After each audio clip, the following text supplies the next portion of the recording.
Welcome into the show today. If this is your first time watching or your 1,000th time watching, thank you for making this podcast part of your day. Hit that subscribe or follow button wherever you are watching or listening. A lot to talk about today. Many Minnesota Vikings rumors have surfaced over the weekend, and there's things to discuss and things to break down. So everything and everybody wants to talk about one subject right now.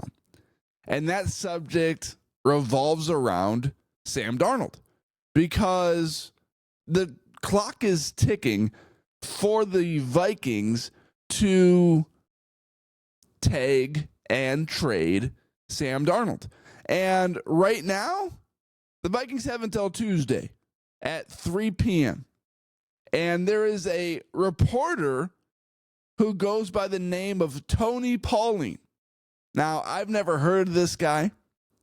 He's not an Adam Schefter or a Tom Pelissero or an Ian Rappaport. So take the report as you will.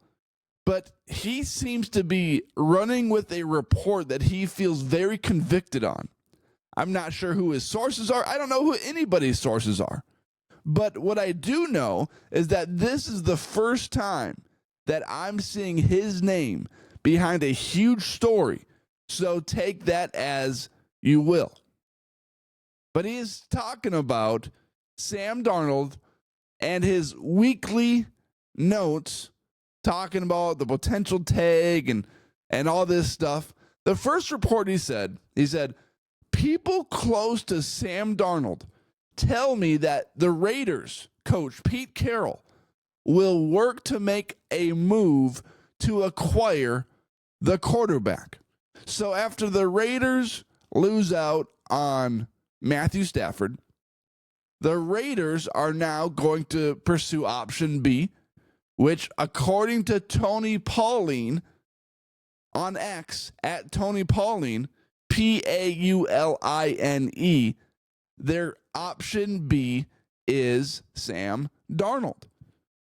And by the looks of it, Tony, not Tony LaBarbera, but Tony is also noting that the chances the Vikings take and trade Sam Darnold are not very high right now. During my Saturday Notes article, this is what he wrote, from the Combine, I mentioned reports elsewhere stated the Vikings could pull a tag and trade on Sam Darnold. This morning, a source told me emphatically that they won't tag the quarterback and Darnold will hit the free agent market. Now, I've been back and forth on this tag and trade thing.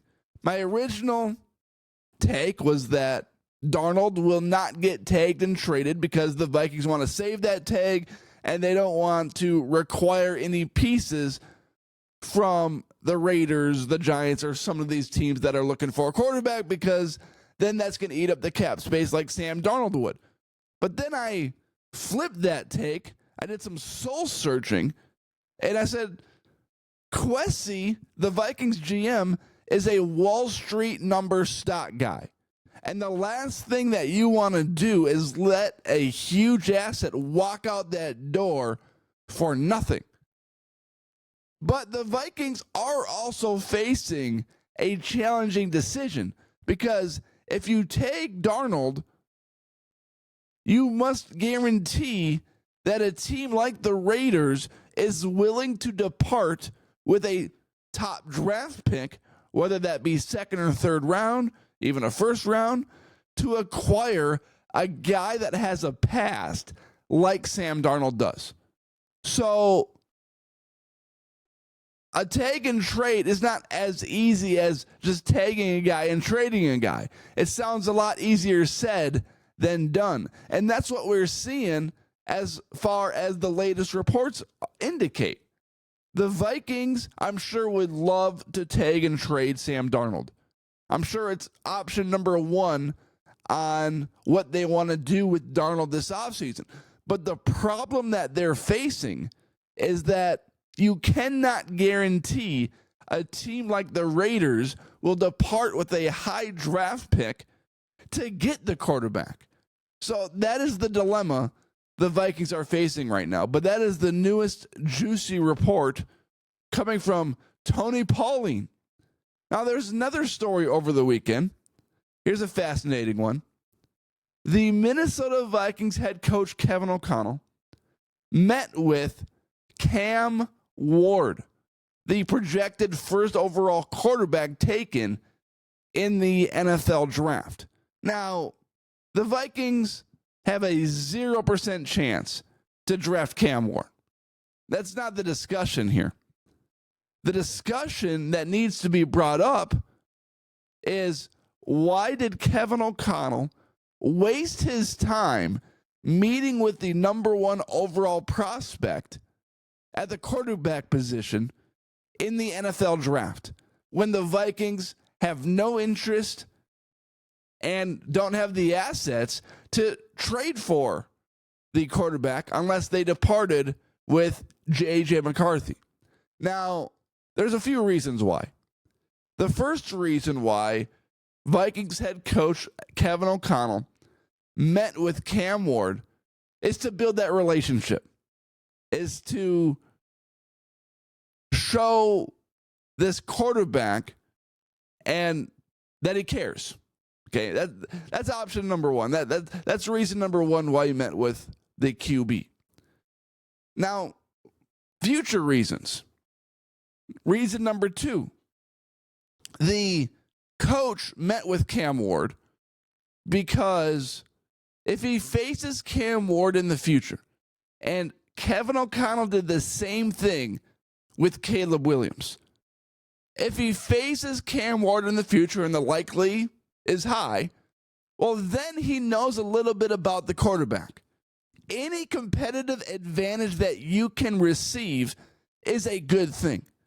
And that's what Kevin O'Connell is doing in this situation. He wants to receive a competitive advantage against Cam Ward. So what better thing to do than to meet with Cam Ward and ask him questions? Pull up a play on the clipboard and say, hey, what would you do in this situation? Pull up a play on the screen and say, you have option A, you have option B, you have option C. What are your options? What are you thinking? Give me the play in your head. Like, how are you processing this kind of progression? And that's valuable information.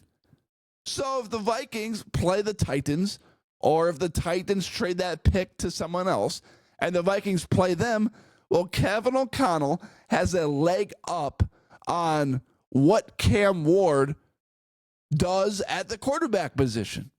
That's good information. Now, reason number three is this. There's only two types of head coaches anywhere. The ones that have been hired and the ones that have been fired. Okay?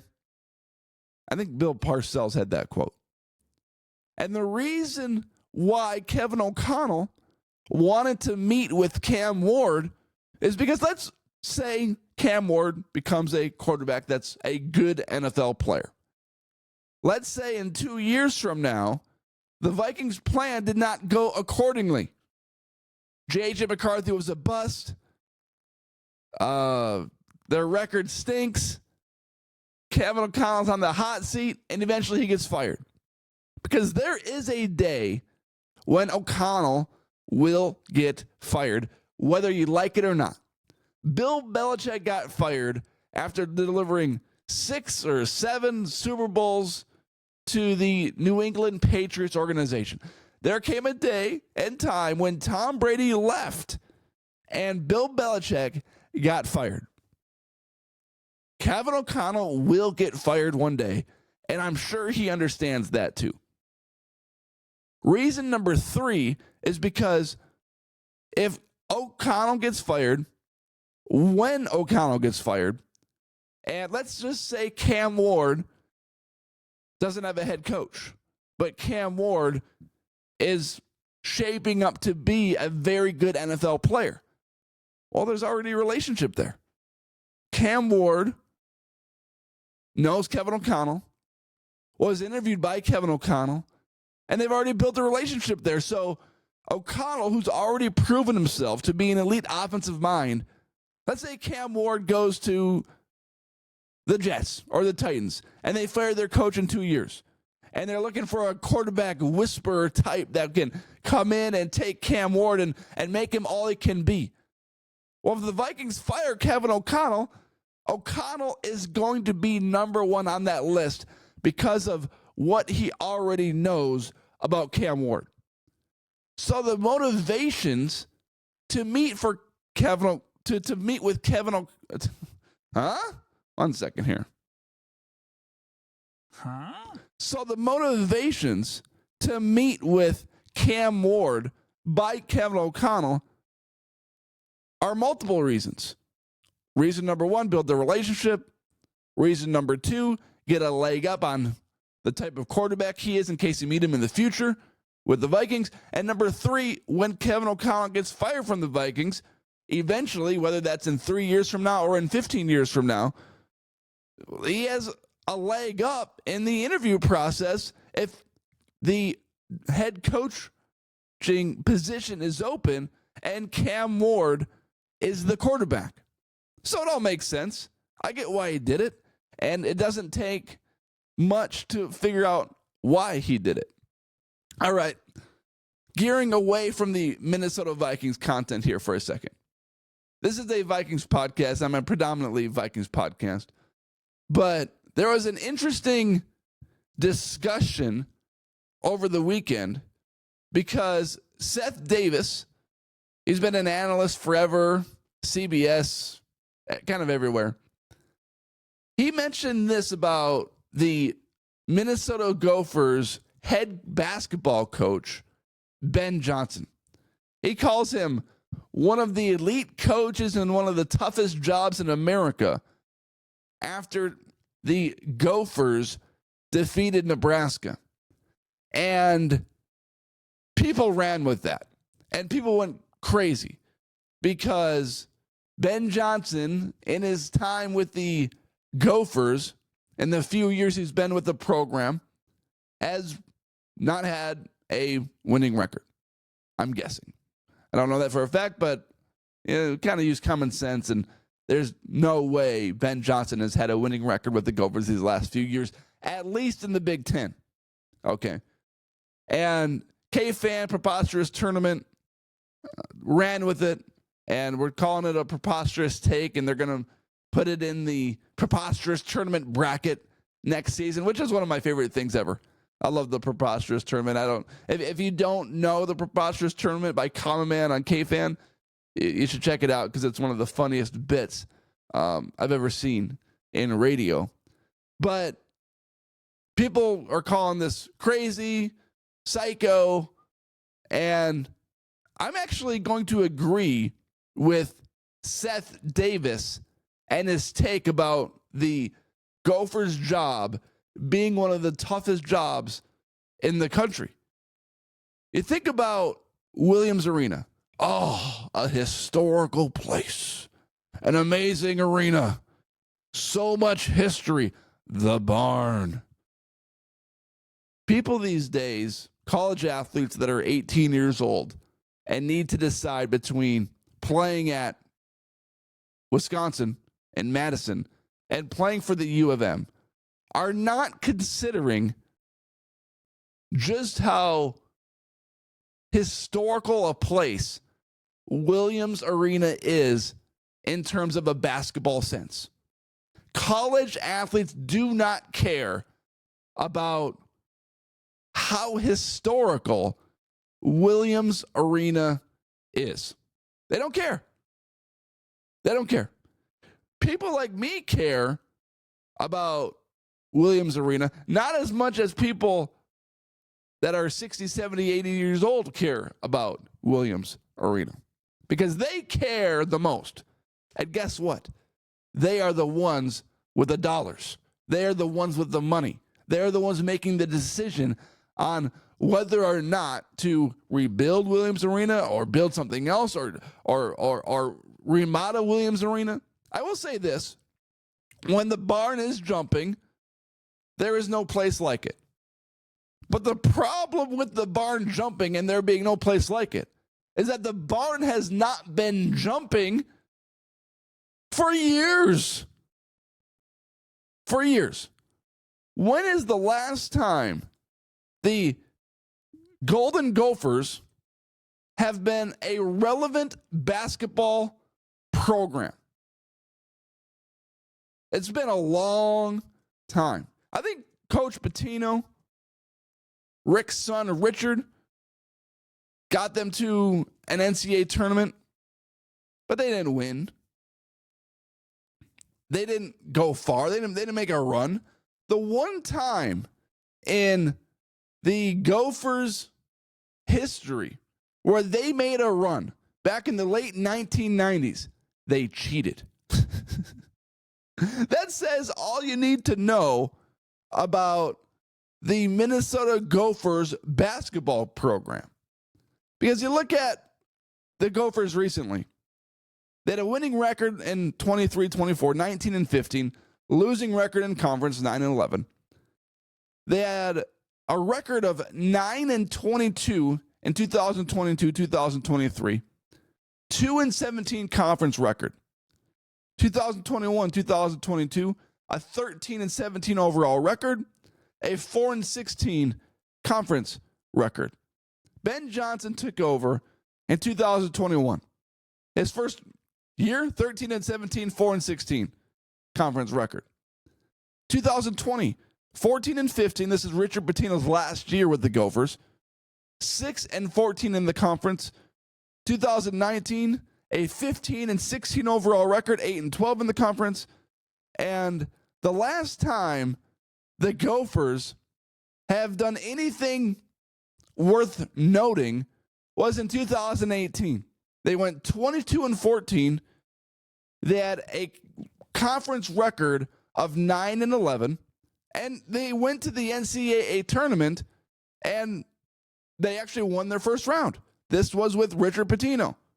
Richard Pitino was Gophers head coach from 2013 until 2020. And he had 2 NCAA appearances. Won one round in 2018 and lost first round in 2016. That's looking like the lottery right now. And it's just getting tougher for a Gophers program. So the challenge for Ben Johnson is huge right now. Like, I don't think people comprehend what Seth Davis is talking about, because with NIL money and boosters and arena, stadium, whatever you want to call it, the Gophers program is at a severe disadvantage. Just look at their roster right now. Their best player is Dawson Garcia. Okay, fine. He's a decent player. Their player Bs and Cs and Ds are all transfer kids, which there's nothing wrong with transfer kids because it's all about the transfer portal. So there's nothing wrong against that. But they're not top of the line transfer players. These aren't transfer players coming from Duke or North Carolina or Kentucky or Wisconsin.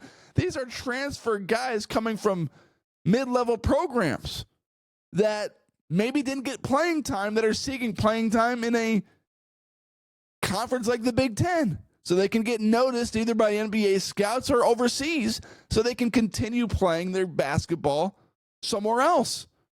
So the Gophers program is at a severe disadvantage against all other Big Ten programs, at least top echelon, like Michigan State, Wisconsin, Purdue, Indiana, because of the arena they play in, because of the money that they're giving players, which is hardly any, and the sell job. Like, how can you sell Minnesota Gophers basketball? That's a tough thing to do. And I'm going to defend Ben Johnson. A 15-14 overall record, a 7-win record versus 11 losses in the Big Ten Conference this year, when the Big Ten isn't even the Big Ten anymore. It's like the Big 30 with all the schools that they added out west, and they went out west and beat UCLA and they beat USC, and then they come back and lose to Northwestern, which is what it is, but it is what it is because, let's face it, the Gophers program, any win that they get is a good thing, and there's really nothing guaranteed about it. The fact that they went out west and beat programs like USC, like UCLA, and earlier in the year beat 20th ranked Michigan in overtime, and earlier in the year beat Iowa, beat number 15 Oregon. The Gophers program this year has done better than any Gopher program in the last 6 years. And Ben Johnson has done an extraordinary job with the Gophers program this year. And I agree with Seth Davis.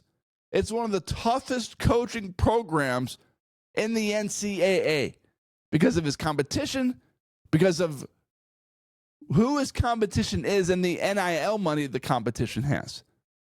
Let's face it, Michigan State and Indiana, they can spend money on these big-time talents. And the Gophers are over here getting bottom feeder transfers, and Ben Johnson has the Gophers at a winning record in the toughest conference in the NCAA. I think he deserves some credit. And I think he deserves to be defended to this point in time. One more story that I want to touch on. Anthony Edwards and the Minnesota Timberwolves. They beat the Suns last night, dominated them in the second half. Julius Randle came back. But prior to that, the Timberwolves, who sit at 33-29, are tied with the Clippers and the Golden State Warriors for that 6th seed.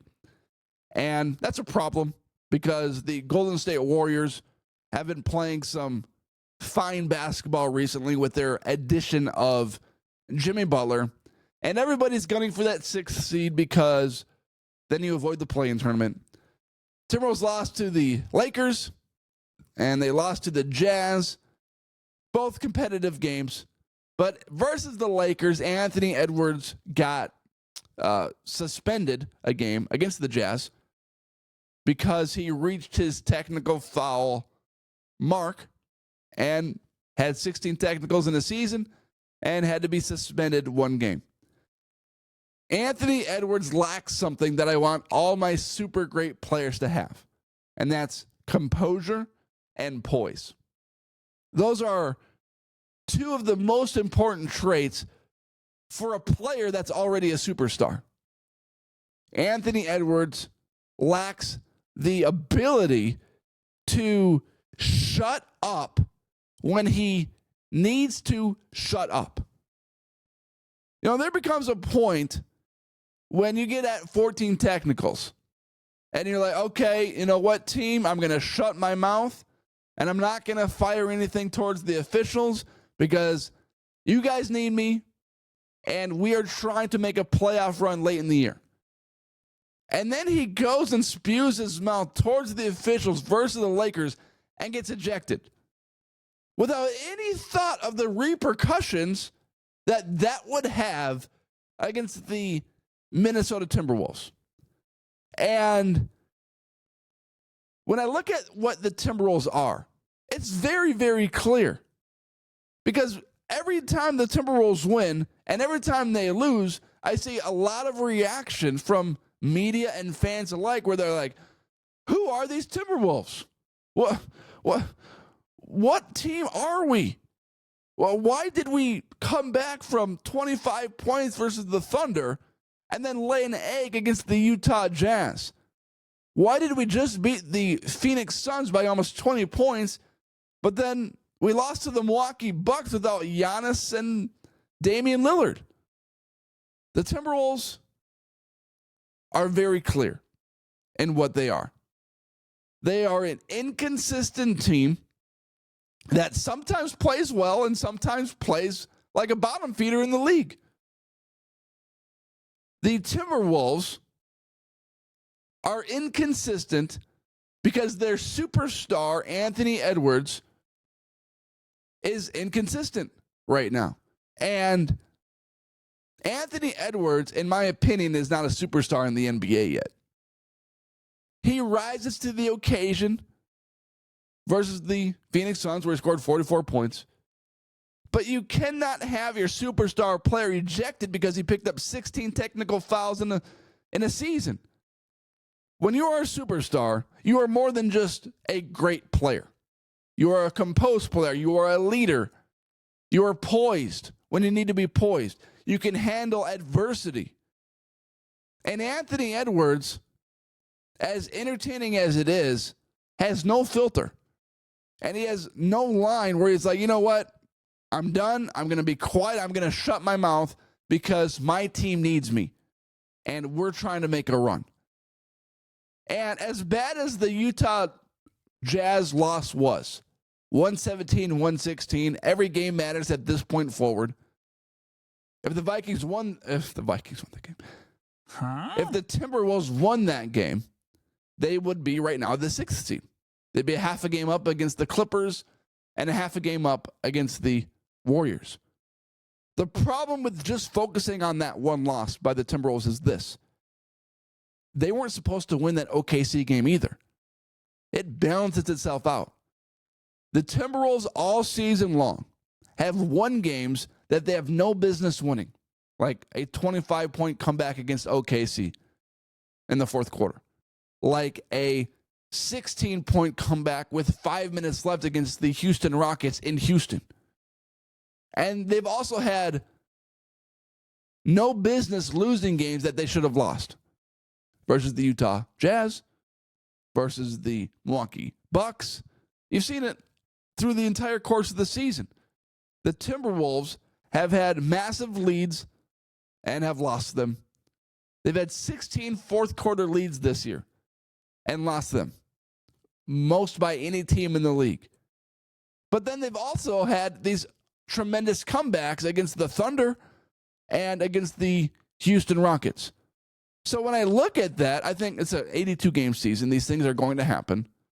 Don't put too much weight in one game because teams are going to lose to teams that they should not lose to. You look at every single team and every single schedule this year, and there are going to be games for every team where they lose because it's just one off night when you play 82 games. But this has been the situation for the Timberwolves all season long. The Timberwolves are an inconsistent team. And you should not fall for the trap that they're going to make a playoff run, because right when you think they're going to make a run, then they lose bad games. Their offense is hard to watch because it's mostly isolation basketball. And their defense is inconsistent. They'll give up 98 points to the Suns and then give up 117 points against the Utah Jazz and 128 points against the Cleveland Cavaliers. And the problem with the Timberwolves this season is that their star player, Anthony Edwards, is not held accountable as much as he should be. He does not hold himself to the place that he should. When you think about 16 technical fouls, it's ridiculous. Shut your mouth, play basketball, be composed, and have composure. Be poised. And he has not shown an ability to do that. He's like Rasheed Wallace. Technical fouls galore. And the Timberwolves and Anthony Edwards, they need to fix that. And right now they go through a stretch run that are easier. They play Philadelphia, they stink. Charlotte, Miami, San Antonio, Denver, Orlando, Utah, Indiana, New Orleans, Indiana, Phoenix, Detroit, Denver. The Timberwolves have a stretch of games where that could really rattle off a few in a row. But we'll see, because the Timberwolves all season long have proven that they can't win games that they're supposed to win, and that they're really an inconsistent team at best this season. So every time you see them win, it's like, gosh, they're back. And I fall for the trap sometimes too. And like, okay, they're going to go on the run here. The schedule really lightens up. And then they lose against a team or teams that they have no business losing to. It's just been the story of the season. Whether Chris Finch isn't calling a timeout when he should call a timeout, which has been a problem for years. Anthony Edwards getting technical fouls when he shouldn't get technical fouls. The isolation basket. It's been the same thing all season long. The Timberwolves are what they are, and it's very clear. An inconsistent team with inconsistent leadership and guys that run their mouths that can't stay quiet, which costs the team wins. All right. Thank you for watching this episode. Really kind of went everywhere today. Vikings, Gophers, Timberwolves. Thank you for watching this podcast and listening, if that's what you chose to do. Everyone have a great day.